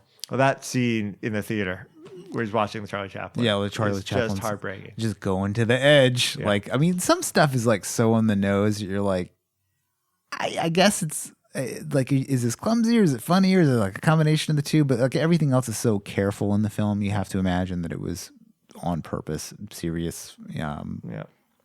Yeah, I was ready, you know, again, I was ready to dismiss Todd Phillips. I was going to say, oh, this is all Joaquin. And then, again, Kat in New York was just saying, she sent me all these interviews. She's like, no, he's lit up. You know, he's not fucking around. You know, I think he had much more hand in these things than. Something else I was thinking about is like this whole field of like elevated horror. Like we've just dealt with like 4 years of people ripping off Kubrick to the highest fucking applause possible. True. And, you know, especially Jordan Peele, you know, who's like, hey man, like Kubrickian symmetry is the way to go. You wonder like, why doesn't this movie get a pass for like showing its references as much? Yeah. And then the other thing is like, we live in an age where you can dial up those references immediately. Like, you know, I'm sure Scorsese had a gang of movies from the 30s and 40s that he watched and loved and stole from. They're just so in the past that we just can't easily access them. Sure. You know, I realized, you know, Scorsese was supposed to direct this film. Yeah. What? He passed. With DiCaprio. Yeah, he was the original. Oh, that would've How been awful would that have been? Oh my That would have God. been terrible. Painful. Although The Departed rules. It's like, so, you know, maybe. Well, you don't like The Departed? What don't you like about The Departed? I didn't say I'd like to remind you that you are American now. Actually, It's funny because the thing I love about The Departed is how Hong Kong it is. I mean, It's hyper-contrived, hilarious plot. Yeah, it's over the It's top. hard boiled, basically. Isn't that Yeah. the movie at the bar? No, it's not. It's not Hardboiled, but it's a different one. It's Yeah, one it's of those the one, ones. Yeah, yeah. but I love that also that it's like it's another Scorsese movie. There's like 3 movies at once, right? Jack Nicholson's one movie, Alec Baldwin and Marky Mark are in another movie, and then Matt Damon and Leo are in a third movie. They're like 3 different movies happening simultaneously. I love the film. To be clear, I like that it's this pastiche of actual films playing alongside each other. But let's get back to patriotism. okay. Yeah. It's a new thing. Well, for I me. would like congratulations, Yeah, Mark. You Mark, have let's finally talk become about an it. American. Yeah, so for our listeners, as of about 11 hours ago, I became an American citizen. All right. So you can smoke Finally. weed now, right? Cannabis is currently a federal offense. So no, you've never smoked weed. No, absolutely not. It was actually, the ceremony was really interesting. I mean, it was largely boring. It was at the Paramount Theater in Oakland, which is like beautiful. I don't know why it happens there. I can only assume that the Paramount Theater never pays taxes, you know, if they agree to do this once a month. But there's this really interesting moment that I was told about, but I didn't really get it until I was part of it, is everybody in the room is sitting. soon-to-be citizens sit on the ground floor of the auditorium, and it's only us. And they name every country in alphabetical order, one by one, all 99 countries that were represented in the room. Do they say why they're each worse than America? You have to confess. But they just, Azerbaijan, and just go through and name every country, and people stand up. And it's funny because it's sort of beautiful to be in a room and realize every corner of the world is represented in these chairs right now. And all of these people, I mean, I've already lived here forever. So it was a very casual immigration for me, it was very casual for me. It was very natural. It was just a process I had to do, like doing my taxes. But for people coming from some of these countries, like especially a lot of, like, I would assume if you're from East Africa, your transition to becoming an American might have been pretty fucking intense, right?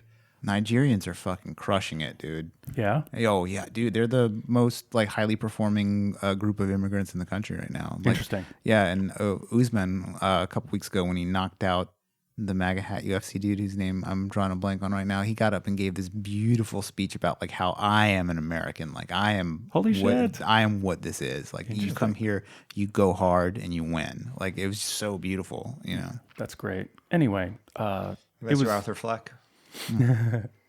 It's just been an interesting process to become an American. It's awesome. To confront what I am able to take for granted by being here and now being here permanently. So for all you listeners who are Americans, thanks for letting this happen. Yeah, we'll see. Thanks for supporting Is it laws. still contingent, or we can't? No, reverse it's this over, shit? man. Yeah, No, man. it's All right. Well, then completely welcome. done. Do we swap? If there's nothing we can do Can about I become it. Canadian? I mean, is there something? You mean I because wish we could swap. I'm keeping my Canadian citizenship though, although I had to abjure. Is that the right word? All other nations. America is one of the only countries that you have to verbally say that I renounce all other affinities. We are the nation that created Top Gun, so it is the least you could do. Where were we? Oh, speaking of affiliations, maybe let's go back to the conversation about the Marvel Cinematic Universe in DC. Obviously there's a lot of there's backlash about fucking everything all the time, but about how the way in which this plays into the legacy of the Batman Joker universe. Do you guys think for yourselves there's anything that you are protective of, consciously protective of? Like, okay, just imagine someone who really cares about the MCU, and if someone comes out with a movie that deviates from what you think is important, that person gets upset. Do you think there are things in your lives that you're like that with, where you're like, where the idea of canon is somehow sacred to you? Not for me. I always think about that Raymond Carver quote. They were like, like they asked him, like, aren't you mad what they did with your movies? He's like, I could give a fuck. My books are all still on the shelf right there. That's great. Yeah. Yeah. I hate the idea of a Nietzsche movie. I don't think I'd see it. I don't know. But would you feel protective of that's mine and they're ruining it, or would you just be like, that has nothing to do with me? Fuck yeah. Yeah. Okay. Wrong crowd for that question, I suppose. Yeah, I got nothing. Yeah. What about you? No, not that I know of. I mean, there's probably are things. I mean, well, at the same time, I get very upset about needless things about art all the time. So I obviously do have territory that I feel like I'm constantly defending, but I don't know that I would go to the mats the way some people would with Harry Potter or something. They do the Ian Anderson biopic, I might get all worked up. There you go. If they don't portray his salmon farming in the right light, I could become very irate. But that's probably about it. The salmon farming is very important. Totally. I guess like one of the things this isn't really protective of it, but sometimes I wonder why the worst stories become films. Like, and then going into this, like a few minutes into the film, like I wasn't totally on board. They had that 1980 Warner Brother logo. I was like, oh, this fucking nostalgic trash. Although it really takes your guard down for that crazy scene that happens right after. So it's totally it works really well. Yeah. And I was like, oh, this is trash. But like for most of the franchises, like I don't think like the coolest storylines and comics get onto the screen, and part of that's, I mean, good maybe like that all the best shits between pages, and people don't. You have to go get it. I think that's why this film is somewhat special, because they took something that was slightly more complicated than the average superhero narrative and really wrested something out of it.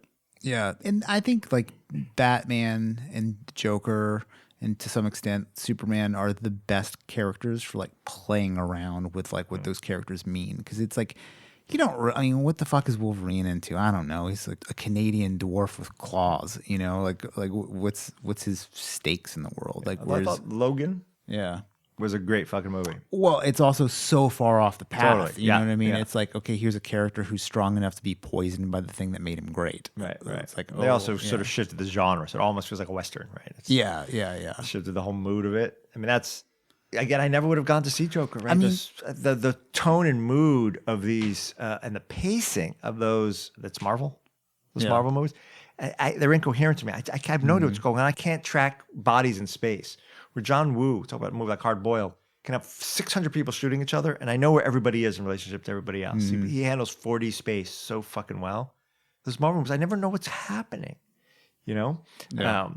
And Deadpool, which my kid was a big Deadpool fan, and I think that those were the best superhero movies I'd seen with those two movies.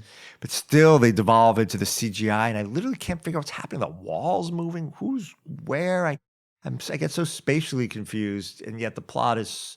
I'd rather be confused in the plot, and the pacing gets so bizarre because I feel like it's made by studio. Where this movie felt like an auteur film. It was so tight down to that. I mean, that fucking refrigerator scene still kills me. Yeah, that would never have made it through any studio edit. I mean, Todd Phillips must have had Final Cut. That's a bizarre scene. Although he keeps referring to a scene that happened in the bathtub that he won't show anybody. Todd Phillips, he won't do any extras. He's not going to show anybody what wasn't in the film. That's such the way to go. I mean, I'll always watch extras or deleted scenes because there's something interesting. I mean, I think, somebody who like wants to, likes to write things, it's interesting to see what was edited out, But yeah, I'm so glad there's just not going to be any. I'm kind of curious. I kind of dying to see this. He said the scene was just, he can't show it. Something in a bathtub, Arthur in the bathtub. Because that refrigerator scene, again, is one of the stranger things I've seen in any film. I mean, it's just a bizarre fucking scene. Yeah, I think one of the things, like the spatial confusion of Marvel movies is to some extent, is a consequence of green screen acting. That's what I'm saying, yeah. It's like, you don't know what's going on because fucking Thor doesn't know what's going 100%, on. He has no idea. Whereas Joaquin Phoenix gets into a physical... I mean, imagine if this was some, like... shitty Marvel movie, like he'd be like, all right, Joaquin, right there is where the box is, and he'd like mime his way into it, and it would suck. Yeah. Well, this film felt very embodied in a way those Marvel films never do, right? I mean, even the action of Iron Man flying through the air, you never really feel him flying through the air. Right? Yeah, you don't get that exhilaration. It's one of the things that seems to make The Mandalorian so successful is Baby Yoda is a fucking physical. It's a puppet, it's so as opposed to CGI. Yeah, it's even though like a lot of these techniques come from the Marvel movies because of what's his name, that directed the Iron Man movie. Whatever his name is, who cares? But like just having that puppet and Werner Herzog in it, like gives it this weight. This is just great, And for some reason that show, well, not for some reason, but like that show is so much more successful than the last 6 Star Wars movies, not counting Rogue One. I'm going to totally change the subject, and I think we're into asking each other questions time, maybe. I don't know. But I feel like you guys might have very different takes on this idea, but do you think that sociopathy is necessary in evolution, in humanity?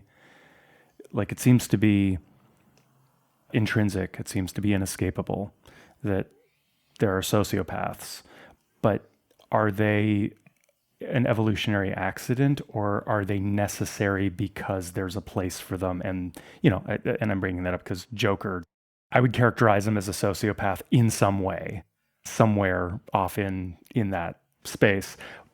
By the end of the movie, that seems to have served a certain purpose as a release valve. But do we need sociopaths to be, I don't know, cops and soldiers and jokers and Or what about punk rock or Sure. Jackson Pollock or those sociopaths? I don't know. I mean, without necessarily calling people out, just that, the idea of there's sort of nothing more horrifying than a nihilist inaction, but is that actually necessary for us to do anything other than just hide in caves and be afraid of shadows and starve to death and getting eaten by a bear? It seems like an inherent aspect of any discursive creation, right? Any discourse creates an inside and outside. Foucault calls in the true, right? There's, so you have people like Lamarck, who was already outside the true, doing things that were considered insane, right? Or, I mean, I'm not sure that's answering your question, but there's always going to be some operation. Any discourse sets up an inside and outside, right? And in order to change, for any discourse to change, the outside is inherently sociopathic, right? It's literally breaking the terms of the social contracts that are been determined by those discursive rules, right? So again, Pollock puts a canvas on the floor rather than on the easel, privileges hand over the eye, right? He shifts the entire terms of art, right? Redistributes the body vis-a-vis the artistic object. It seems sociopathic, right? I mean, otherwise, we'd all just be painting the same fucking picture over and over, right? Or we'd all be although playing the same music over and over. There are two ways in which that's maybe not quite what I mean. Yeah, that's what I'm wondering. So in terms of art, I always come back to this thing where John Cage, who relied with Merce Cunningham so much on chance operation determining how to chart a course in making art and in education, he was very emphatic that this does not apply to surgery. If you're in school learning art, if you're taking my class, we're going to talk about randomness and chaos. If you want to go down the hall and learn how to be a surgeon, that has no place there. So talking about Jackson Pollock's creative strategies as maybe a sociopathic is kind of metaphoric. And honestly, I hate to put art down a notch, but not as consequential as outright, active sociopaths milling through the world and contributing something as individuals and collectively, though largely dispersed. Am I making any sense? This is not actually a question. I'm just not quite sure that that's fair, because I think discourse is violent in so many ways, right? So we can say Pollock dripping some paint. Well, it's not the same thing as Arthur Fleck shooting up the room.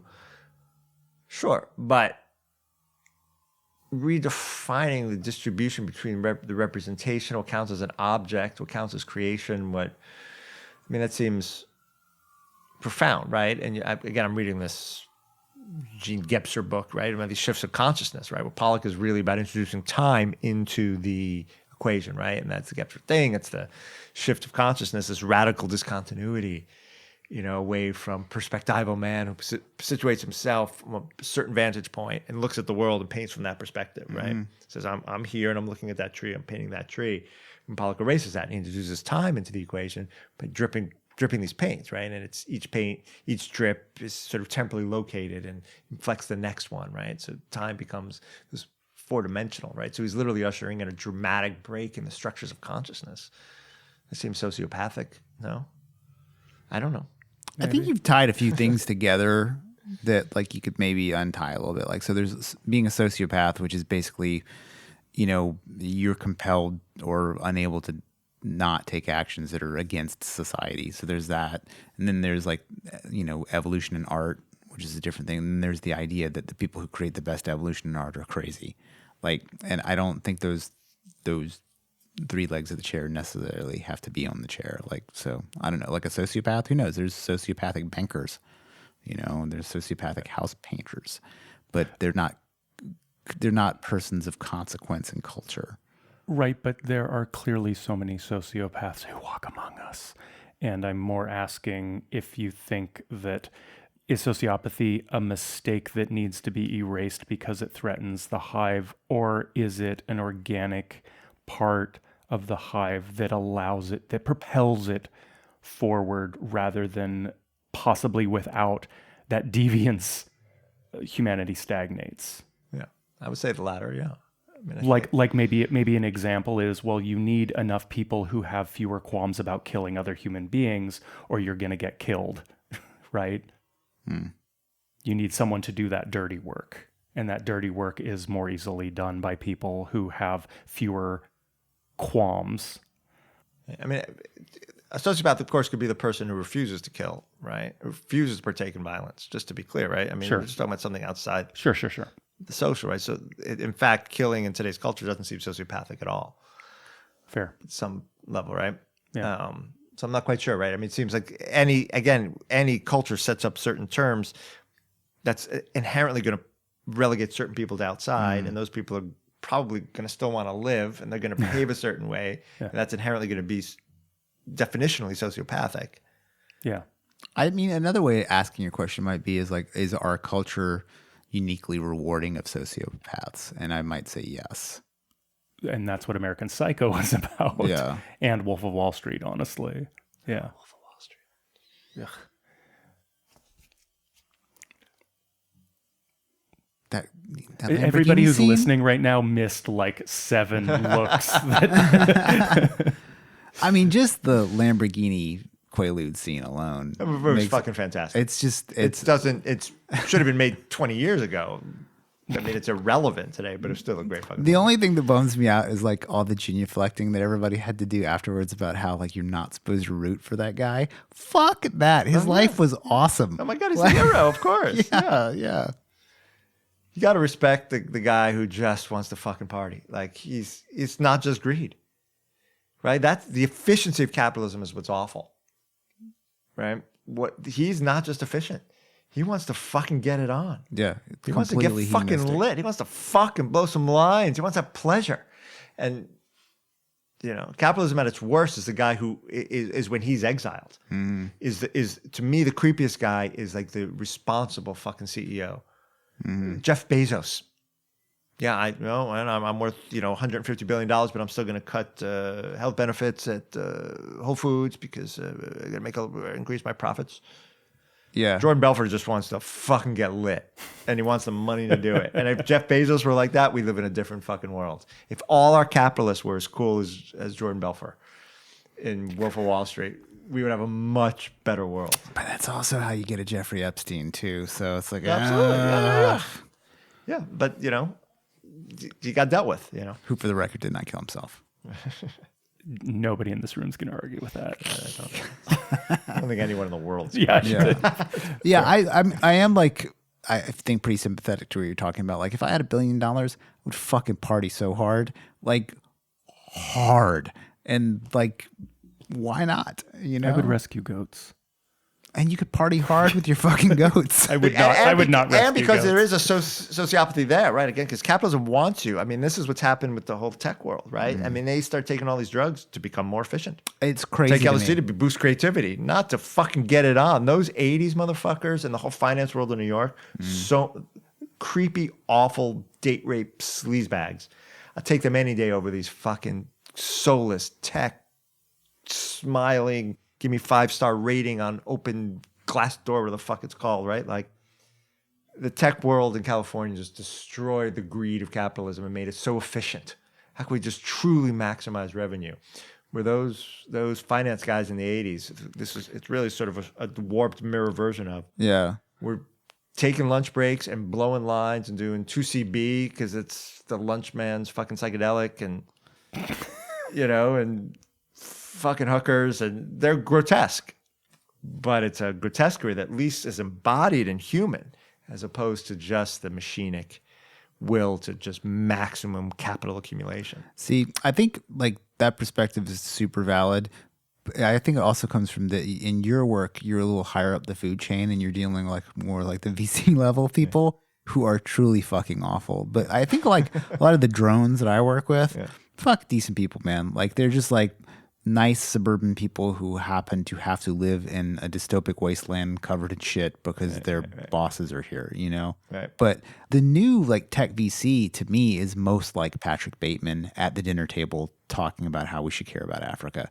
Like that is Totally. like, you know, it's like 100%. underneath it, there's still hooker beating, you know, but 100%. on top, it's like, you know, recycled Patagonia vests. Right. It's Where Jordan Belfort was just never talking about Africa. yeah. He's Like just like, nope. I give prefer me the little person to throw across the room. yeah, I prefer the honesty of dwarf tossing. Exactly, to, that's my point. To That's the, my point. The smug bullshit. They're not my heroes, carbon these credits. people, but Yeah. at least they're embodied. At least it's human. And it might be not human I love, Yeah. but at least I respect the will to pleasure as opposed to the will to capital while putting on this whitewash.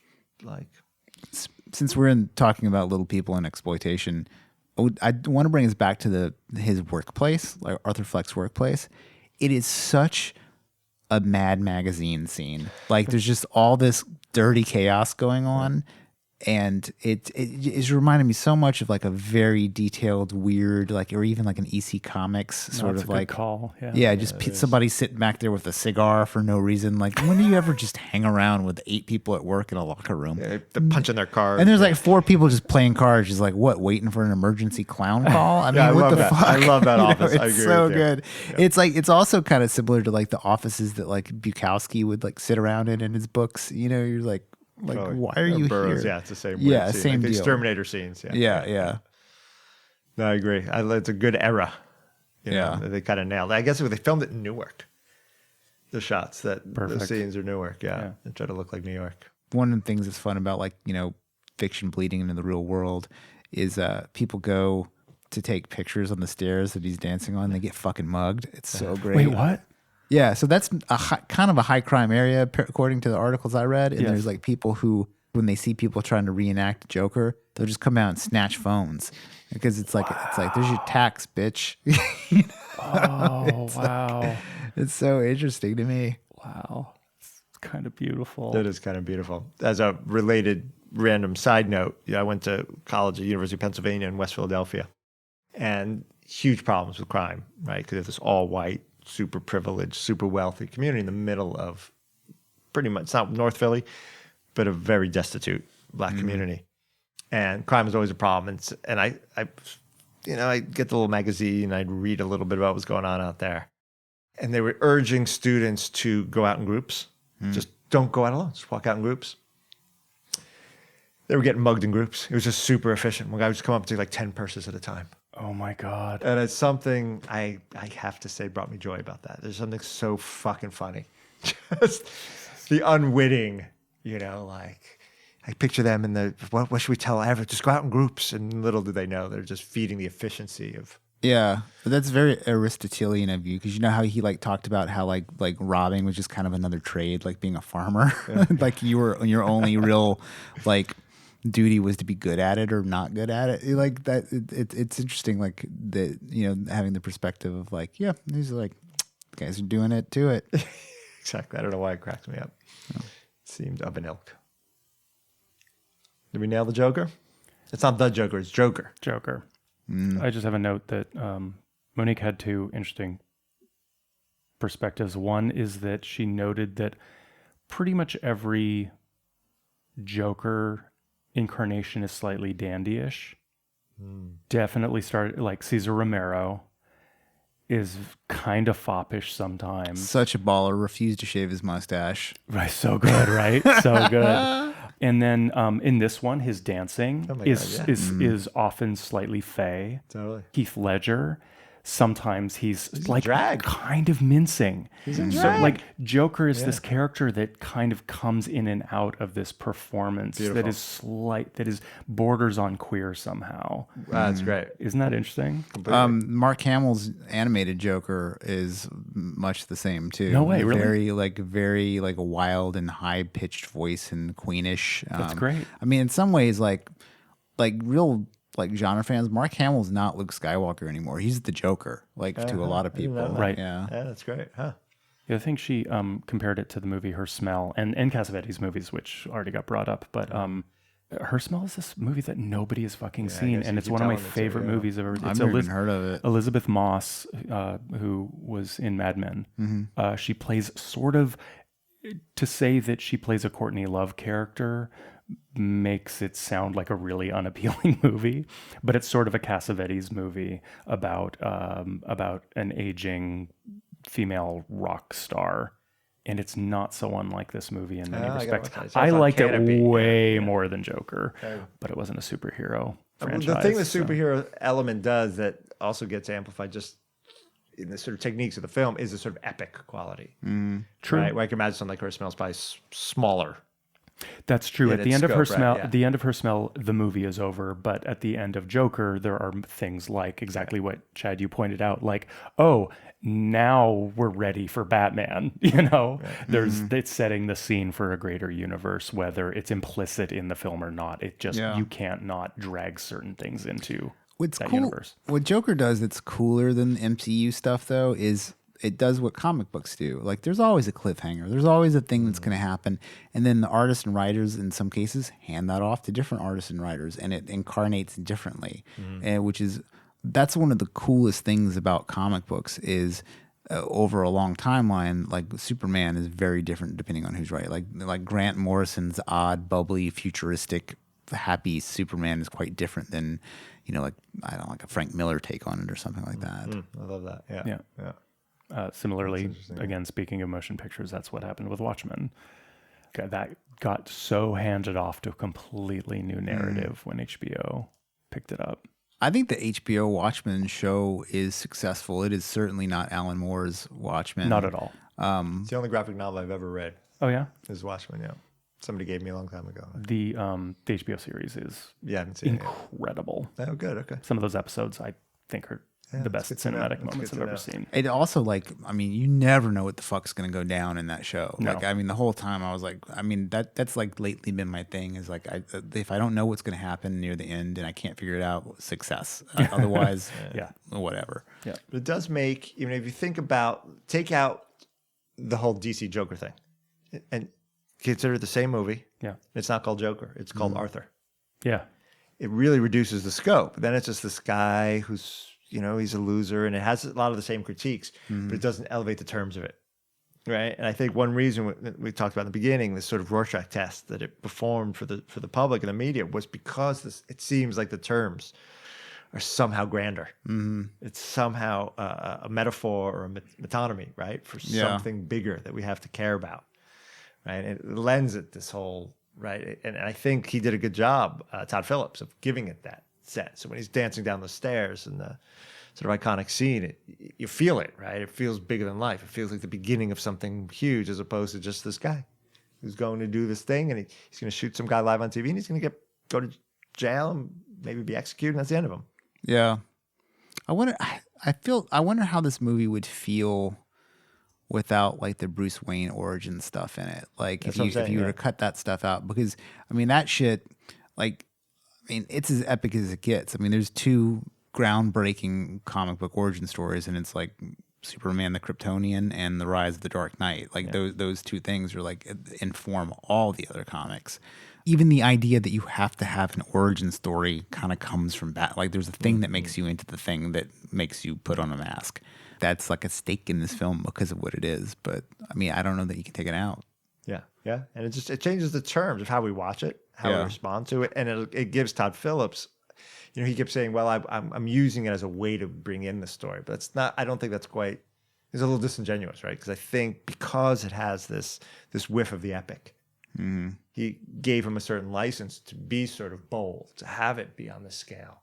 It's not just this little movie. Yeah. It's the most successful R-rated movie of all time. Is that right? Yeah. Oh, that's great. Huh. Yeah, just an interesting, weird little... Yeah, that's a good fact, yeah. Yeah. I know that Deadpool was the big breakthrough for R-rated superhero movies. It was the first I R-rated believe it was the superhero first. movie. Yeah, the first R-rated superhero movie. So my kid was obsessed with Deadpool long before the movies came out, and he was little, but he liked how weird and nasty it was. Yeah. And he was like, Dad, he was so little. He's like, Dad, I'm worried. They're going to sell it out, man. They're going to give it a PG rating. Yeah. He was like 10. And I was like, well, I don't know if it's our rating. And I've still taken him to it. You wonder what these movie producers are thinking. Like, you have Deadpool, smash success, R-rated, probably the best of the MCU movies. Yeah, but they did not make it their movie. You know that, right? That was a Right. Fox movie. It's a Fox movie, which They is didn't why they wanna have the touch it. they have the shitty X-Men in it, like this whole deal. But you have that as an example, and you have this as an example, and then you have what looks to be the steamiest turd of superhero movies of all time coming out, Morbius with Jared Leto. It's like it's like a horror character. It's like this vampire. It's like basically like Doctor Strange is a vampire. It's it's a character no one needs to see a movie of. Nobody gives a fuck. And then Jared Leto should be disallowed from being in comic book movies because of after that terrible movie. That was terrible. Yeah. And talk about like a different Joker. Jesus Christ! Like, no one got the Joker more wrong than Jared Leto. Like, just the worst. Like, every choice made was terrible. But I think Margot Robbie as Harley Quinn. I think she nails that character, and I'm tentatively excited to see Birds of Prey. The R rating thing. It's interesting that there was so much concern about this movie being so violent. That just strikes me as being so collectively disingenuous, because again, 6 people are killed in a realistic way, which gives violence its due, versus in any X-Men movie where just 1 million people are mowed down and you feel nothing. Exactly. It's like watching the rain fall out a window. It's real. It's the only successful thing out of the Ben Affleck Batman Superman movies is the idea that like there were so many casualties, and Batman feels the need to fucking take it back from Superman. Like, that's the only, like, that is an idea, is just super cool. And then Ben Affleck, the worst. So what have we learned? Don't take your meds if you want to be cool. That's what I was asking. Yeah. And look at people. thank you. Pay attention to people. I don't have time. Just look at them. I'll tell you. You know, I mean, I've done this my whole life, but not my whole life. There was a turning point for me. That if someone asked me for money and I say no, fucking look at them. Yeah, I totally agree. Like, I say no, nope, no. Yeah, sorry, I don't have cash today, man. I'll catch you next but I time. look at them. I don't like. There's a price to relegating people outside the human spectacle. You know, that just being recognized is greater or as important as financially supporting somebody. Unless you got a lot of money, then you can just kick some down to me. Exactly. That's better. That is better. Okay. Did we get any mail this time? We got no mail. Fuck you people. Uh-oh. Hey, reach out, folks. All right. So join our mailing list at scarythoughts.org. Email us at whatthe@scarythoughts.org, and we'll see you next time on next episode of Scary Thoughts or our podcast, our sister podcast, Self-Help for Nihilists. Thanks so much for joining us, Daniel. Yeah, that was super fun. Yeah, that was fun. That's great. Very happy to talk about that. Yeah. All right. Thanks for listening.